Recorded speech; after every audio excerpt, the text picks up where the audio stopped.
Welcome, welcome everyone. Good morning-ish for some, afternoon for others. While we're getting set up here and people are joining us, tell us where you're calling in from, and if you want to share your organization. One of my favorite things on webinars is to watch people connect in the same location. We've had like really small towns sometimes, like people find somebody who's like really close to them in Kansas or something, and it's just one of my favorite things. Thank you, Lisa. Thank you, Amy. Amazing. Okay, awesome. We'll wait another minute before we jump in, just because I know folks are still coming on. Okay, wonderful. We have so much that we are excited to share with y'all today, and I'm really excited to be here with Adam Miller and the Instil team because I think what they are building at Instil is really cool. And the topic that we're talking about today, the truth about moves management and how to make it work for you as a visual learner, it's so hard for me sometimes to learn about things just conceptually without an idea of like what it could look like in my day to day. And so I think Instill as a platform, even as a backdrop for how we think about donor relationships, is just so helpful in like how we think about improving our own processes. So I'm going to jump in. People are still jumping on. As you're jumping on, tell us where you're calling in from. We're so happy that you're here. But we're going to talk today about a number of different things. We're going to talk about the difference between a CRM and relationship intelligence. I wish I had known this 10 years ago in a very big way. We're going to talk about technology and limiting beliefs, because what would a webinar be with me without talking about what's happening in your brain? Capacity and relational skills from donation to alignment, my favorite topic probably in the whole wide world. From insights to action, like real action. And then we're going to talk a little bit about stewardship at the end. And we're going to hopefully have some time for questions at the end. We got some questions in advance as well that I have up here on my computer. But Adam, I really want to start with you just giving a little introduction to yourself. As a framing for this, folks, I think one of the things I appreciate so much about Adam is the number of seats that he's sat in related to nonprofits. I just think you have such an incredible, like, multi-dimensional look at the challenges that we face around fundraising, and that gives you just like a really incredible lens and perspective. So, okay, I'll stop. And let you give your introduction as well. Thanks, Mallory. So I come at this from somewhat of a unique perspective in that I have a background both in technology and in nonprofits. So over the last 2 decades, I was running Cornerstone On Demand, which was one of the largest original SaaS companies out there in the world. We built it as a training and development company, starting in my bedroom and growing to 3,000 people in 25 countries, serving 75 million subscribers. And we were a public multinational corporation. So really big difference from that perspective, from the beginning to where we ended up. So had really good insights in the tech side, right? How software as a service works, how cloud computing works. I was an early proponent of AI. We had bought a couple of machine learning companies back when AI was just machine learning. I also served on the board of several tech companies and advised many tech startup CEOs along the way. At the same time, during that exact same period of time, I was very involved with nonprofits. So I was the chairman of Team Rubicon. I was one of the founders of FAIR, which is the largest food allergy nonprofit in the world today. I was very involved with local nonprofits. Some I started, some I was chair of the board, some I was just a director, but very involved from a nonprofit perspective. And most recently, as a co-founder and the CEO of Better Angels, I've gotten to take a view from every perspective, both on the tech side as an entrepreneur, an investor, and an operator, and on the nonprofit side, again, as a founder and as a director, a donor, and as somebody who's out requesting donations. So I've literally been on all sides of the table and tried to bring all of that experience to Instill as we build up the business into really a modern solution for nonprofits to manage relationship intelligence. Yeah, I mean your experience in this sector is like sort of unquantifiable to me. But I think you can see it in the product, like the depth of understanding. And I think that's why it's a really cool backdrop for other folks to be like thinking about these pieces.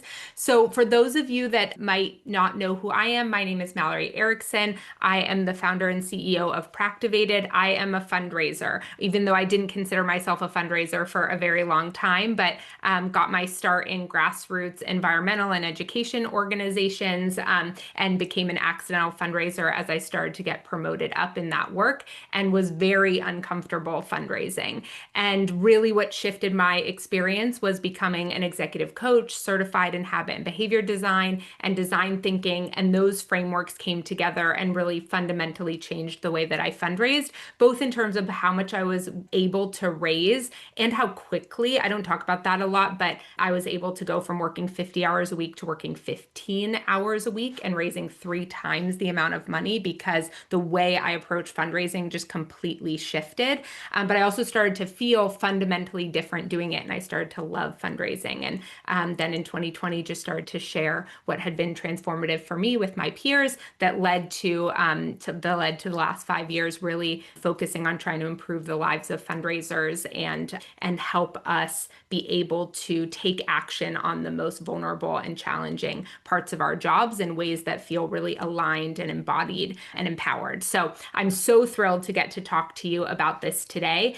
And I want to start actually with a question for the group because, and I'll share a little bit in a moment about my experience with moves management or my confusion, honestly, with moves management. But I'd be super curious to know, when's the last time you felt stuck in moves management despite like following all the right steps? Or maybe you're like, I don't even know what moves management is. So if somebody could tell me that, that would be great. But maybe where you felt stuck in a donor relationship, not knowing how to move that relationship forward, or not knowing if that relationship was moving forward, or in the right direction. We'd love to hear. And I know this is a vulnerable thing to ask you to do at the very beginning of a webinar, but it's always great to hear from folks like the different challenges that you're having related to this, building authentic, real relationships with donors. I'm not going to put you on the spot. I'm going to assume, oh, thank you, Lisa, for being the first. That's always the scariest part. And we currently don't use moves management. We're trying to implement.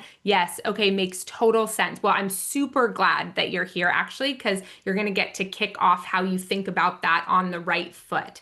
Knowing when the prospect is ready for an ask. Oh, we're going to talk about that a little bit at the end. So I love that you brought that up. Thank you, Amy. Keep them going. We're going to keep reviewing these and making sure that we're hitting on these points. We want to make sure this is super actionable and insightful for you based on where you're at and the biggest challenges that you're facing today. So please keep dropping those in the chat.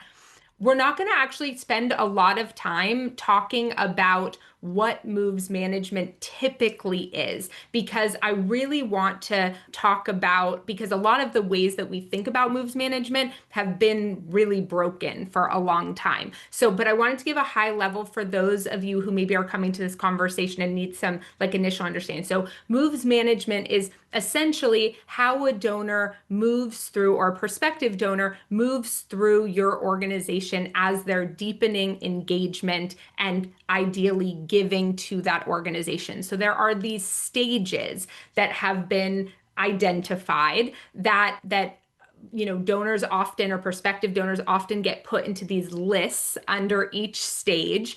And then there are a number of different activities that fundraisers and organizations are encouraged to do in each of those stages to help move the donor forward into a more connected relationship or into a deeper relationship with donors.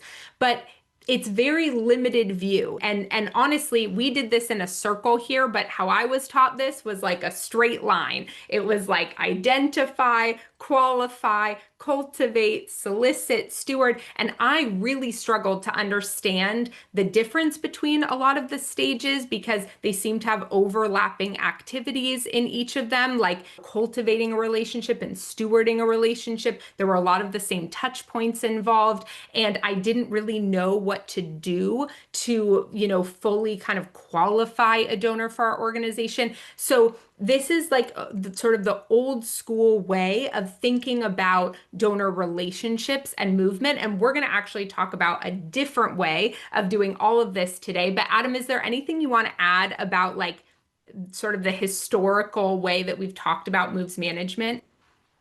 Yeah, I mean, moves management is very similar to what people do on the corporate side as well when they're thinking about selling a tool or a Mm, product or service to a client. It's the same idea. You're trying to identify who your potential prospects are. You're then trying to qualify that lead to see if they're really a potential fit for what you're selling. Same thing is true for a nonprofit, right? Are they interested in what you're doing? Do they have an affinity for your space and your organization? Then you try to cultivate them, right? On the corporate side, this really is about doing demonstrations, helping creating relationships, meeting people. On the nonprofit side, this is really about getting somebody to be more engaged in the organization. How do you get them more excited about what you're doing, more engaged with the mission, more engaged with the community around the nonprofit? And ultimately, you get to the point of the ask, right? In the corporate side, that's a proposal that you might get from the company or the vendor. On the nonprofit side, that's literally somebody sitting down with you and making an ask for a donation. So we're not talking about small gifts. We're talking about major gifts here. So these are typically at least $10,000 gifts. In some cases, we're talking about strategic or transformational gifts that are a million plus, might be even a $10 million gift. So that solicitation becomes incredibly important. We'll talk about that. And then, of course, a piece that people often forget about is the stewardship. It doesn't end, particularly in a nonprofit. It does not end once a sale is done. Once a solicitation is done and the contribution's been made, that's ideally the first of many contributions over the lifetime of that relationship. And so the stewardship or the continued ongoing relationship with the person and their family is really important. And a lot of organizations forget about that, right? mm, Salespeople are notorious for this, right? As soon as you sign the deal, the salesperson disappears. On the nonprofit side, I can tell you as a major donor, sometimes the same thing happens. You write the check, you send the wire, and all of a sudden there's no more communication mm, until maybe a year from now or 2 years from now when they want the next gift. They want you to re-up. Well, if mm. there's been no communication in between, there's not really the incentive to do that as the donor. Yes. Okay. I'm so grateful that you're sharing that. And I also, one of the things as you were talking about this, I think is so important to just sort of say is that I think one of the misconceptions that I had as a fundraiser was that there were these stages with the donor, but really like the solicitation stage was the only kind of like meeting stage or the only deep conversation stage. I sort of had this assumption that these other stages were happening either in the background or at these kind of like other more like email touch points or sending our newsletter. And those things were automatically moving donors through the stages and then getting them to the solicitation stage. And then I would meet with them and then I would ask them for money and they'd be so Very common misconception. Very common. Yes. So I know there's a lot of different misconceptions with moves management, but I just wanted to like point that out for folks that like a really big part of any moves management and the relationship management that we're talking about today is that all of these are conversations. Like all of these are meetings. All of these are conversations because we're talking about larger donors where the touch, now it doesn't mean those other touch points are also not involved. And we're going to talk about that later when we talk about the micro touch points. But relationship building in conversation is a piece of this entire thing. So I just wanted to make sure that There's just one other place I want to mention that people often get wrong, mm, which is qualification.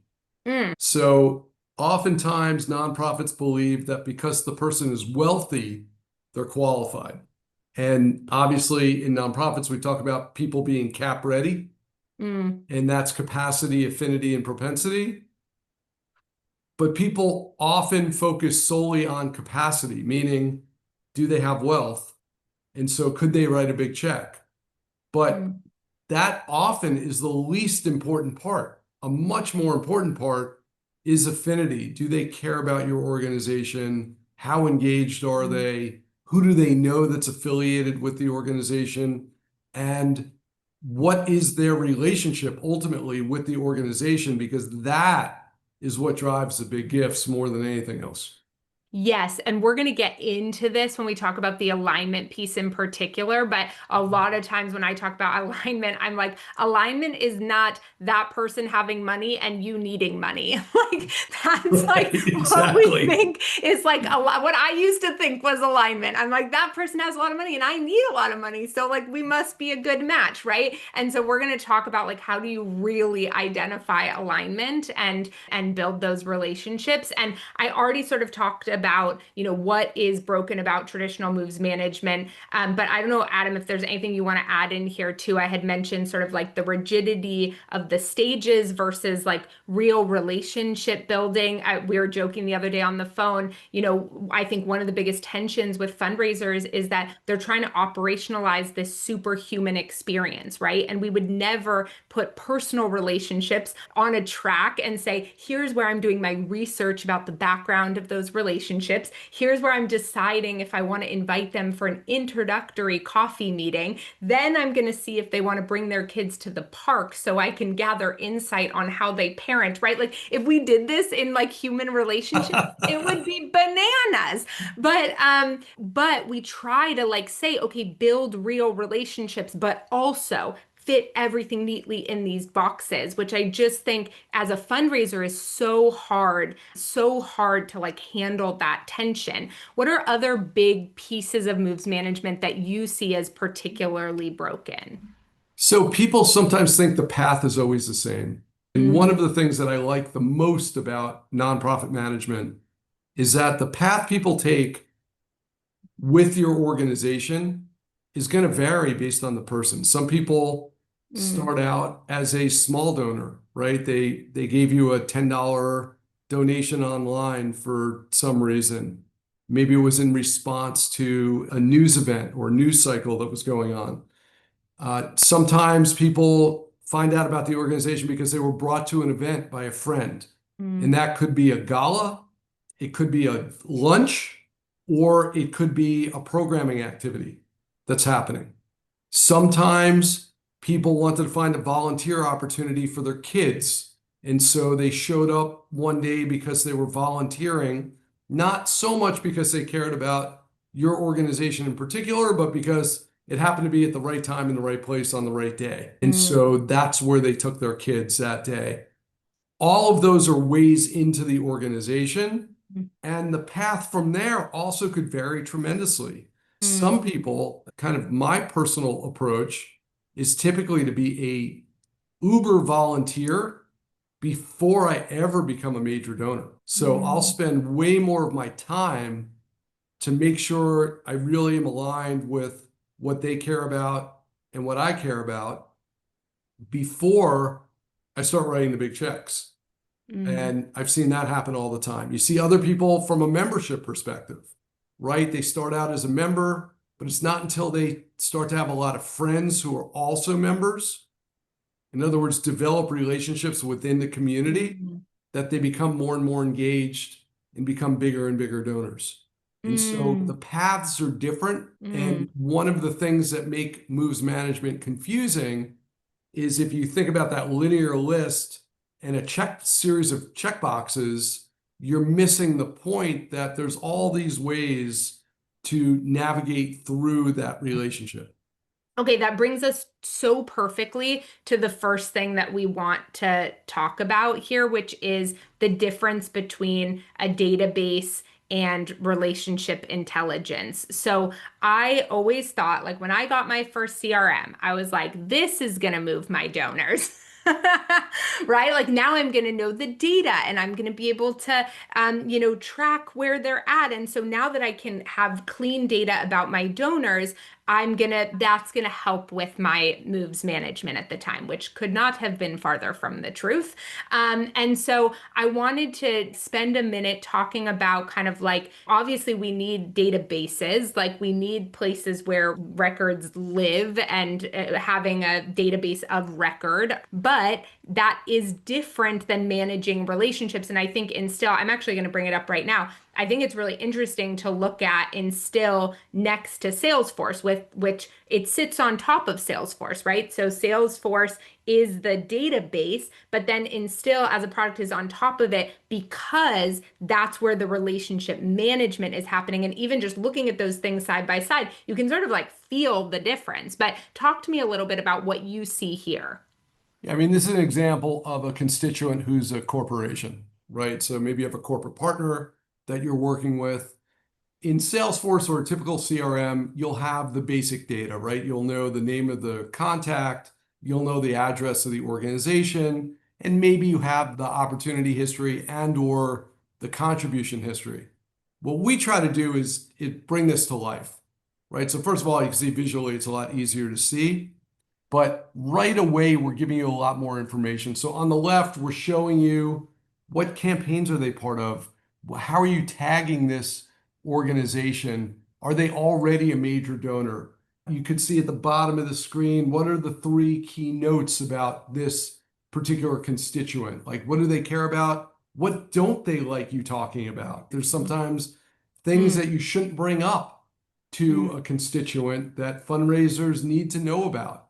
And you mm, can also see on the right very clearly the not just the contributions that in this case the corporation has made, which is what you see on top, but also show me all the contributions that the employees of that corporation have made. mm, And this we have found to be extremely useful to organizations. Team Rubicon, for example, was almost entirely in the early days dependent on corporate partnerships. All of our money came from corporate partners. And often it was hard to decide what's the next corporate partner to target. Well, mm, if you can understand who are the employees that you're interacting with and what organizations have a lot of employees that are already engaged with the mm. organization, well, what a great place to then go target because you can talk to that corporation or that foundation about what their employees are already doing. Mm. Makes it a much warmer conversation, much easier to get in there. I love that example. I have a client too who has a huge volunteer program, and a bit how we do corporate partnerships is looking at her volunteer list and identifying businesses that have five or more, 10 or more. She found an company recently where they had 24 volunteers from that company already engaged in her organization. And that's such a different first conversation. Totally different. Totally different. So, okay, I The love other that. thing we're taking into account here is you see the year-to-date hours. So Mm, normally, if you're looking at a CRM, you just see the contributions. But we're mm, saying it's not just about the contributions, right? How much are they volunteering? What have they mm, pledged? Where are they getting soft credits for that mm, weren't their direct donations, but were their friends or their family that came in mm. here? So we're really trying to understand the full picture of the constituent in a holistic way. Yeah, you're really trying to understand who they are, That's like right. who the people are, who the company is, not just the contact name and website. And it's like really there's like this identity component here, which really plays into the alignment stuff that we'll talk about later. So I love that. we've hit on this a few times already, like the kind of donor lists that fall into each category and why is it so hard to figure out what to do with who. And I'd love to know in the chat too. I'm sure you guys are just like kind of taking in everything that Adam is saying, so I don't mean to break that focus, but I'd be super curious to know like how this challenge shows up for people. Like I hear a lot of limiting beliefs here in particular about, about like what is sort of the right next invitation, and should you even make an invitation, and we'll talk about this in the micro moves, but between two meetings, or send anything between two meetings, and kind of how those like micro moves come into play. But I'm curious for you, like other than what we've already talked about, is there anything else? Like we talked about kind of like the real relationships are dynamic, so they don't fit into this sort of linear pathway, but is there anything else that really that you think of top of mind related to prioritizing donor journeys over donor lists? Yeah, so one thing that's very confusing, I'm going to now take the perspective of a director. So let's say you're on the board of a nonprofit, Mm, and nonprofits that are high performing are very good at activating their boards and treating mm, their boards as an extension of their fundraising team and getting the directors to actually be part of the fundraising process. And what I can tell you is I often sit in nonprofit board meetings. I've been involved with over a dozen different nonprofits in very senior ways, right? Either as on the executive committee or as a founder or as a major donor. And I sit in these board meetings and sometimes they'll literally just show you a list. Like, here's all the people, and this is what stage, and this is how much we think that person's going to give. That is very hard as a board member who maybe is not in the weeds and not there understanding every step of the way to mm, visualize what's going on, right? We need as humans visualization. This is part of the reason mm, expectations have changed on the consumer side.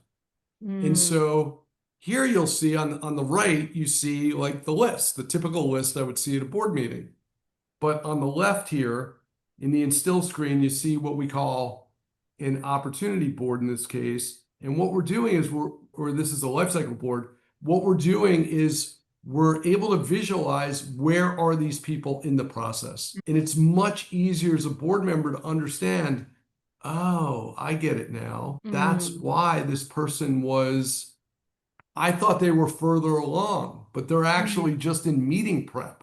Like, mm, what you've been talking about this person for the last 6 meetings. Why are they still in meeting prep? Why haven't they been solicited already? Or conversely, I never heard about Stacy Rogers before. I know her. Why are you soliciting her and never told me that you were going to solicit her? I should be at that meeting with you. And mm, so this kind of visualization is really important. When I look at the long list, your eyes just glaze over. It's just a mm, different experience. And here we're also trying to surface certain things like they're a donor, but are they already a major donor? Are they a recurring donor? Are they a member if we're a membership organization? Are they a volunteer? How often have they volunteered? Are they on the board? Right? What are all the different things that are relevant to understand about these different people? And of course, we could drill into anybody, anywhere, and get lots of detail about them and their families and their whole history.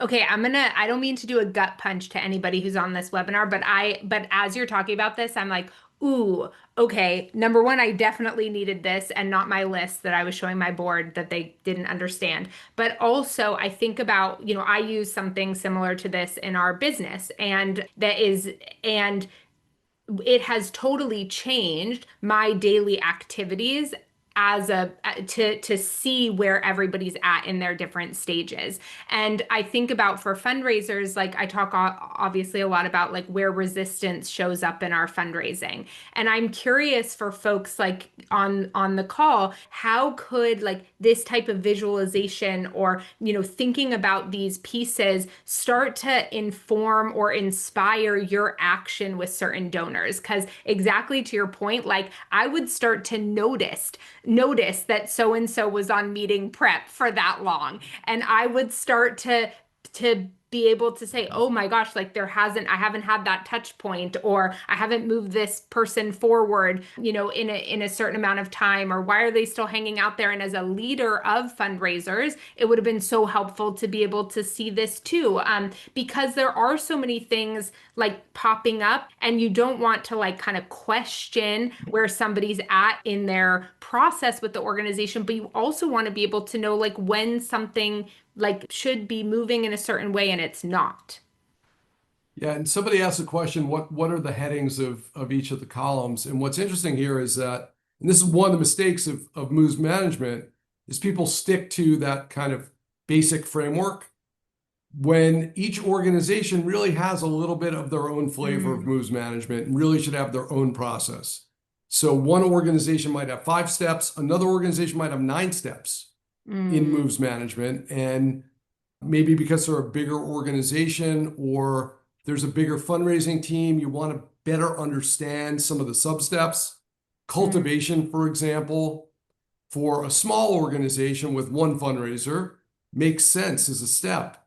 But if you're an enterprise organization, you have 20 fundraisers, then mm, cultivation is going to mean a lot of different things to a lot of different people. And so mm, breaking that up into maybe 3 or 4 distinct steps within cultivation could be very beneficial to the organization. So all of this is configurable. Everybody could change it to their own needs.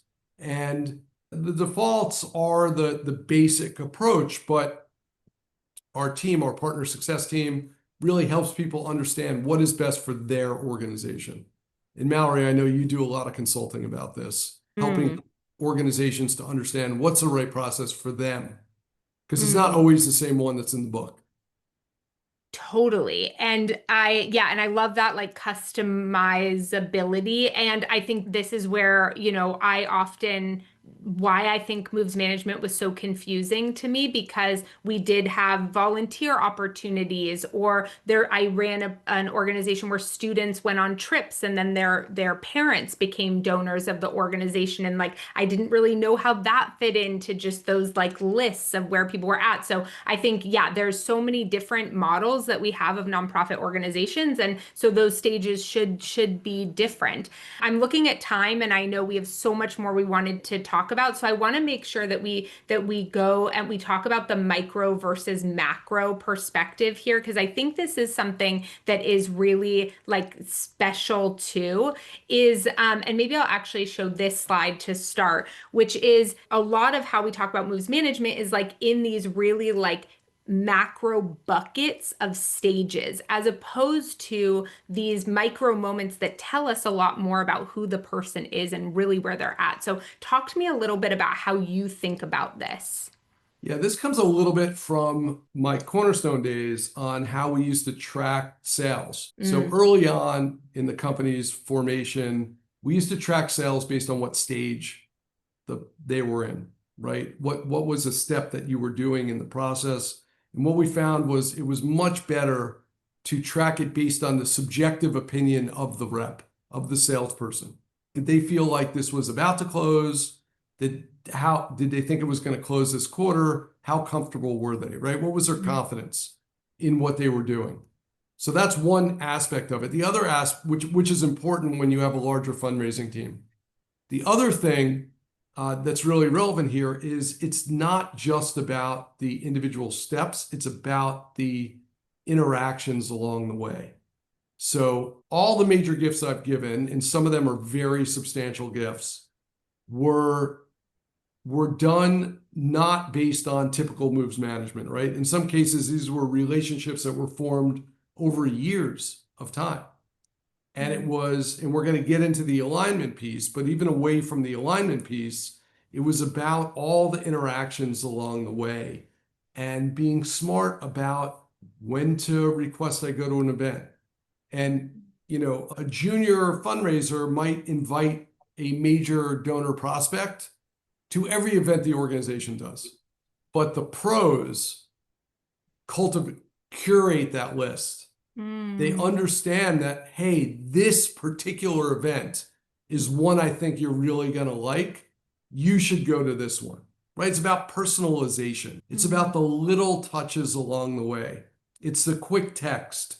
It's the phone call on your birthday. It's the reminder that Mm. something's coming up. There's a webinar you're going to be interested in, or we're doing this programming event. It's talking about impact, not broadly, right? Don't just send me your impact report, but tell me about specific impact that you had in the area that I care about. And we're going to talk about this in a minute, but it's really about all those little steps along the way. It's Mm. even at the gala, not just making sure I have a good seat at the gala, but introducing me to other potential major donors or existing major donors in the organization based on similarities in background, right? If I was a software executive, then Mm. introduce me to other tech execs that are at the gala.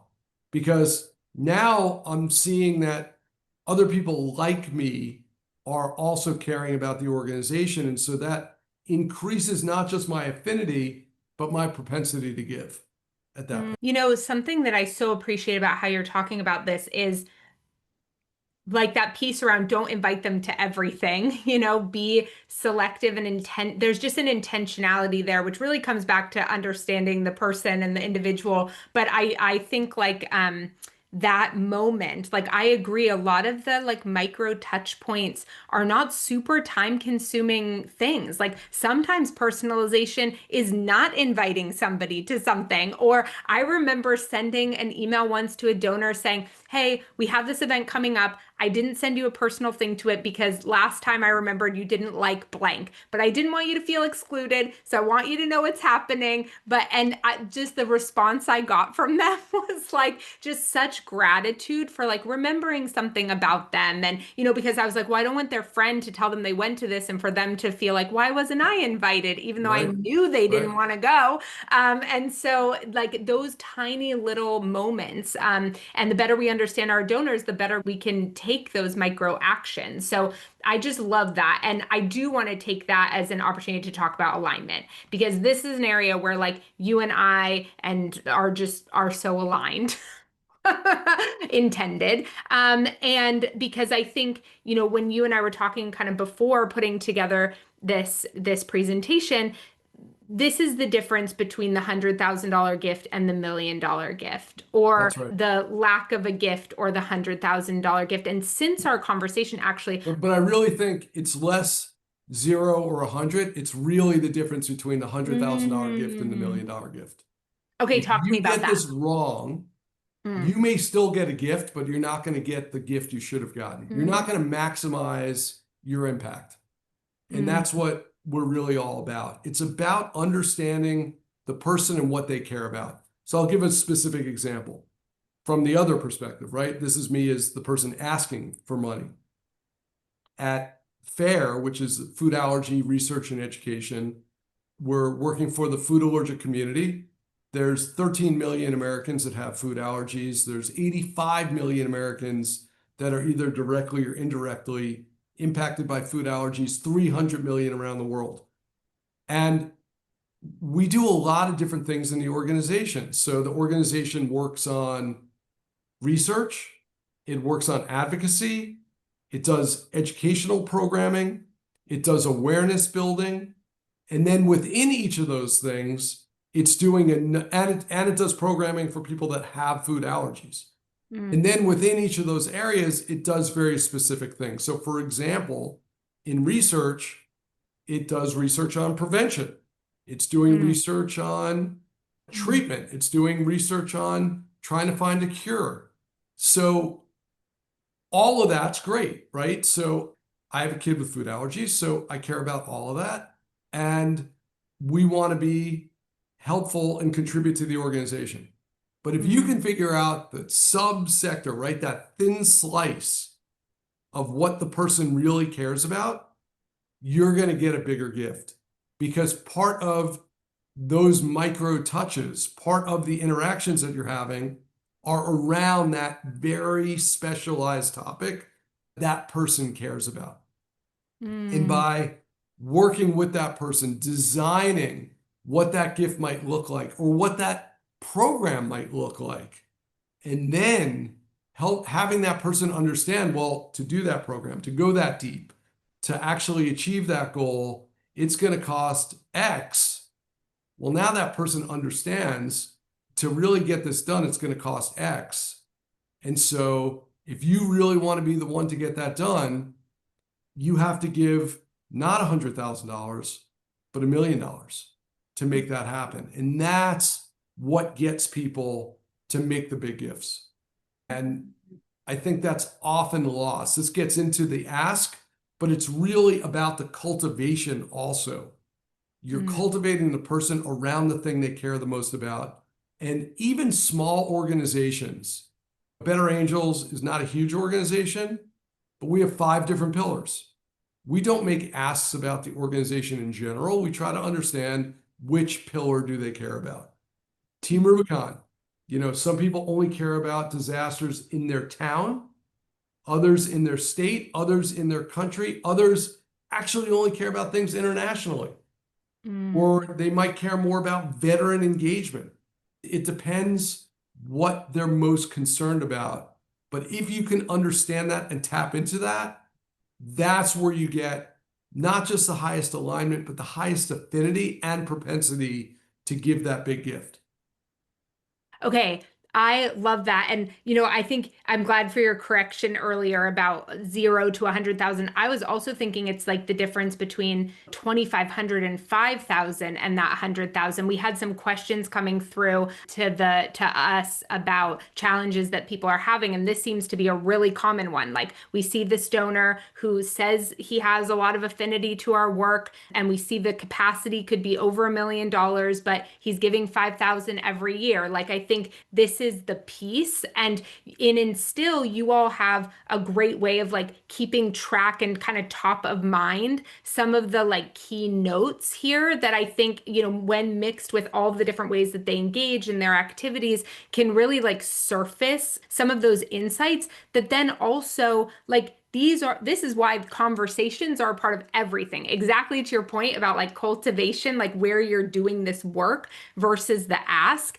And I was going to show folks, I took this profile of April Allen inside Instill, and I put her into Practivated.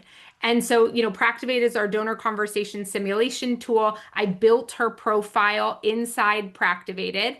So she's here, committed supporter. She's a board member. She cares about strategic impact, a repeat financial donor, some of the information that you gave me there. And then I think this is really important, like whether you're doing it with your peers or your boss or however you're role playing, I think it's really important that you are practicing how you gather insight on your funders, because we focus our meeting preparation a lot of the time on just what do we want to say. Like we're like, oh, I want to make sure I tell them about this thing, or I want to make sure I give them that impact report, or I want to make sure, X, Y, or Z. But we really want to go in and get practice asking the questions. And so we don't have a lot of time, so I'll actually probably send folks the recording of this. But one of the things that's also, I think, really important for folks to take away is that in each of the meetings throughout all of your moves management, setting the goal of each of those meetings is really important. In Practivated, the goal of the meeting is a big part of how you get feedback in the system, because if somebody were to send me a transcript of a donor conversation and be like, was this a good conversation or bad? My very first question would be, what was the point of the conversation? And if the point of the conversation is to gain insight or deepen relationships or find alignment, then what you should be doing in that meeting are totally different. And we're going to give folks a free trial to Practivated if they want to try this around qualification in particular.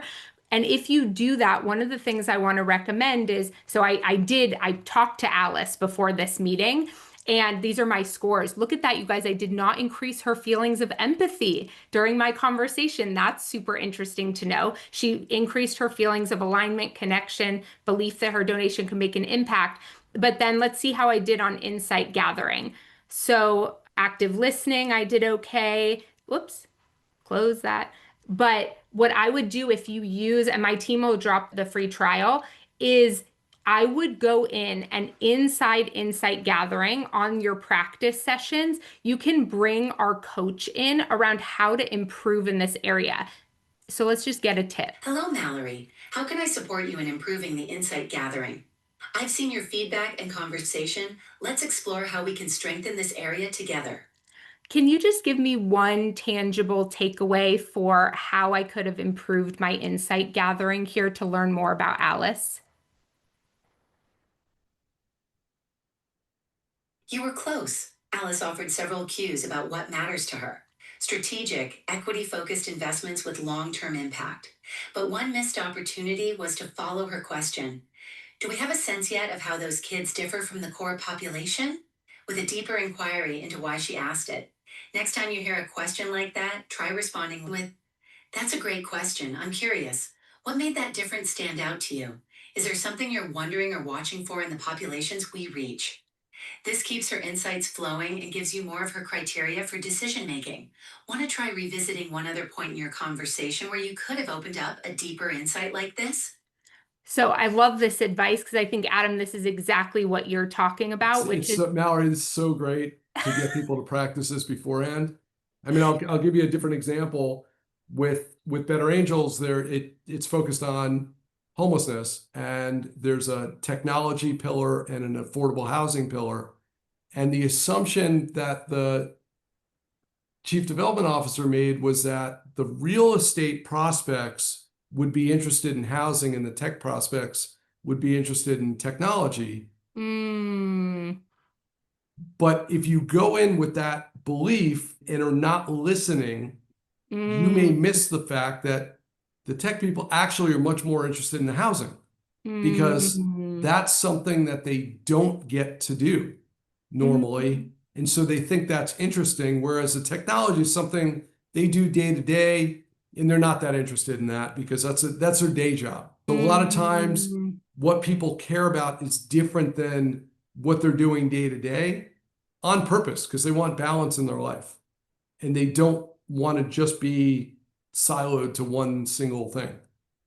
So mm. having practice like this to help people learn how to listen and follow up on cues and questions is incredibly effective to figure out what do the people really care about. In this case, we see here with this issue field that April cares about economic justice and workers' rights.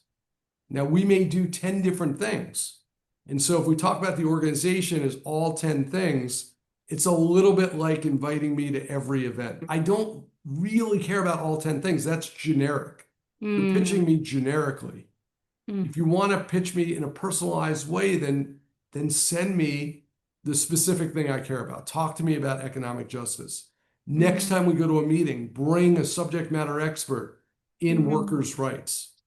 mm. Those are the little micro moves that really move the needle and have a huge impact. And those are incredible examples. And I think, for fundraisers, like one of the big reasons that I built Practivated was because every donor conversation is different, right? It's not like you're preparing a pitch. It shouldn't be like you're preparing a pitch or a speech that you just go in and you do over and over again with everybody. It needs to be flexible and collaborative and a real conversation. And that is a very hard skill to build without reps. People will always say, "Oh, I love how you said that in a coaching call." I'll give them advice on a meeting. And they're like, "Oh my gosh, I want to take those exact words. I love how you said that. How do you always know what to say?" I'm like, "Oh, because I fell on my face thousands of times Right. in Right. actual conversations with donors that then built my skills. And the other thing I just want to say, again, whether you're practicing with your teammates or anything like that, people always say, "Well, what if the donor asks something that I didn't practice?" Well, LeBron James doesn't know exactly what the other team is going to do when he plays basketball, right? He doesn't have the exact formula. But practicing for what based on what he knows about the team, what they know about the team, practicing all the different scenarios they could imagine, it increases their breadth of response and they have insight on and they are keeping track of those things somewhere that's really leveling up those insights to them, and then they're practicing based on those insights, which then allows them to be as prepared as possible for the real-time high stakes scenario. So I just love this like combination of like how you guys serve stuff up and instill and how it can be used in Practivated. It just gets me very excited. Okay, I'm looking at time and knowing that we wanted to talk about a few other things. So one of the big pieces that we wanted to make sure to address was the ask. I think oftentimes fundraising gets kind of like consolidated down to thinking that this is the only part of it, and it's not, but it is obviously a very critical part of it. And I think there's a lot of, you were talking about this a little bit before in terms of like affinity and things like that, but there are other components around, timing and tailoring and all of that. So talk to me a little bit about how you think about this and why the way you've set this up and instill really informs this piece of it. Yeah, at the end of the day, there's probably a few different components that are really important. So one is how much you asking for? That's maybe the $1 million question, right? What is the right number to ask for? If you ask for too little, you're leaving money on the table. If you're asking too much, you might insult the person and end up with nothing. And so what is that magic number to ask for? Easier said than done. That takes a lot of data, a lot of understanding of the relationship, capacity, and the like. Number two, you got to know the family. It's not just, people always mistaken the fact that gifts are coming from an individual. If they're married, if they have kids, it's coming from a family, not from an individual. And if it's a company, it's not one executive, it's the executive team. And so how do you, or the social impact team, right? It's not typically one person that has all the rights to make a decision. It's a group of people. And so how do you best determine, you need to know about the family. You need to be able to talk about it the right way. The third thing is, who should be making the ask? We so often mistake the right person to make the ask. This actually happened to me recently. Somebody made an ask who was the head of the capital committee at an organization where I had a multi-decade relationship with the organization and the heads of the organization.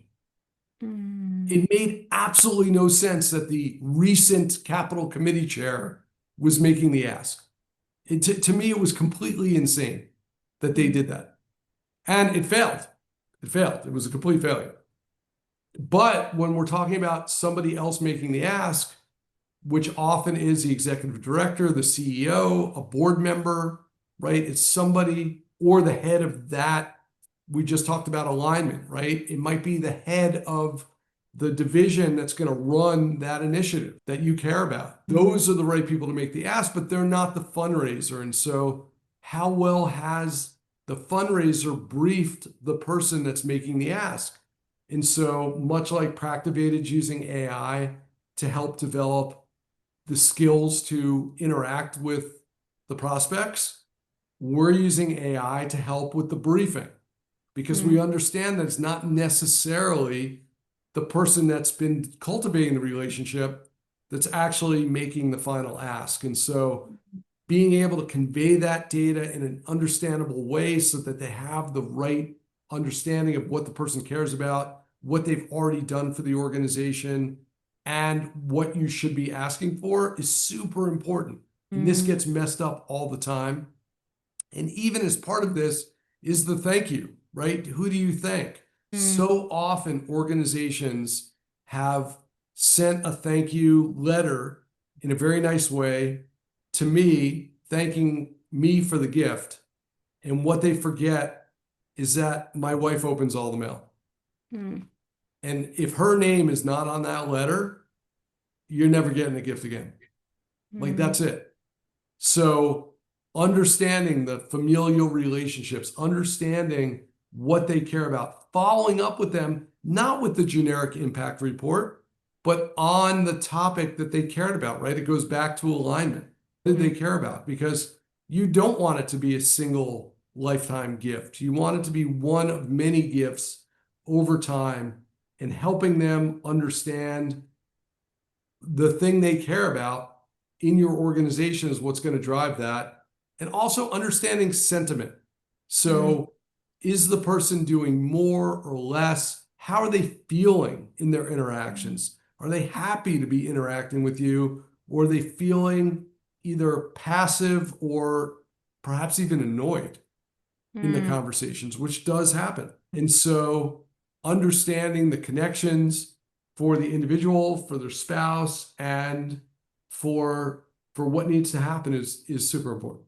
There's so much wisdom in there. I just want to double click on a few things that you said. If you are accepting a major gift, asking how the donor wants to be thanked and who should be thanked should be a real high requirement of that process of acceptance. So it is wild to me that that you would not necessarily acknowledge all of the people involved. And I also, yeah, I really like thinking about, you know, the journey continues. And another like very quick tip that I do a lot around personalization for big things like an impact report or even a newsletter that I often did with my donors is I would forward, you know, they would get the normal newsletter, but I would forward it to them again with one sentence at the top. Hey, I know you particularly care about blank. Just want to make sure you saw it in the newsletter. I hope you're doing well. Been thinking about blank. That makes such a huge difference. And it That one takes line a makes second. such a huge difference because it means you care and you've been listening. Yes. And I didn't have to create some big lengthy email. It was casual, it was personalized. Like I think sometimes when we think about personalization, I don't know, we think it has to be some huge grandiose thing or that it's just a first name on a generic email, right? It's like neither of those things are like true personalization. So I love what you're talking about. Obviously, we care a lot about sentiment tracking in Practivated too. So just double clicking on everything that you said. Okay, I know we have 2 minutes left, but you know, my team dropped the free trial link and we can give that to you again. But I want you to tell folks, for folks who are here who are like, okay, do want to talk about how I can use this actual system, where should they go? Yeah, so go to instill.io and just request a demo. We're happy to give you the full demo of what we're doing and what's coming up. We released our major gifts solution, which is what we've been talking about today. Next month, we are launching our membership solution. So for membership organizations, just a fully modern approach to membership. And then soon thereafter, we're doing events and ticketing for any events that happen within the organization and any performing arts organizations or the like that need a solution to manage all their many events. So we're building a holistic solution for nonprofits, and we've really been focused on making it purpose-built for nonprofits. So we talked about a lot of features that are very specific to nonprofits, and this is infused throughout all of the platform because we understand what it's like to be operating a nonprofit and what you need and what best practices are. And we've tried to make it really easy for the organization to follow those best practices. Yeah, I love that. I love that. And I'm excited. I'm excited to hear from here who gets to use this incredible system. I don't know why I keep putting a QR code on slides because you can't, I don't know how you'd capture a QR code on your computer, but I dropped the link again. And I've asked my team, although I know we're almost out of time, the free trial gets you an individual trial account, which is what I showed you. You can practice donor conversations. We have practice scenarios in there. You can dive right into it today. The moment you join, we don't take in any PII or private information, so you don't need to worry about any of that like donor information inside the system. And if you're interested in teams, we'll send out like a team account. We'll send out some information so you could book a demo call with our team to talk about that too. But I just encourage you to jump in and play with it, to take everything you learned from Adam's brilliance today and like practice asking those questions, practice getting a little bit uncomfortable in the uncertainty of how a donor might respond and figuring out how to pivot, and then learn from Tivy, our coach inside the platform. What's the next question you could have asked? I think I'm a pretty good fundraiser and I always learn. I always learn new things, like moments I missed, or that piece about the sentiment tracking, and just like I'm always so shocked by that piece. 68% ignored signals, right? But it's hard to know. People are dynamic and different, and so all we can do is practice more and learn about where we might have missed a note to increase our tool belt there. So Adam, thank you so much for all of your wisdom today. It's so incredibly rare that we get an opportunity to talk to a major donor, a fundraiser, somebody who's built nonprofits, who's built tech companies all at the same time. It's like a real privilege and honor. And I know I speak for everybody here. There was just so much wisdom. So we'll send out some recap stuff on our end, but thank you so much for the time and all of your wisdom. And I want to make sure the Instil thing is up there at the end. Well, thank you, Mallory. Always great talking with you and always fun. Thank you. Likewise. Okay. Bye, everyone. Have a great day.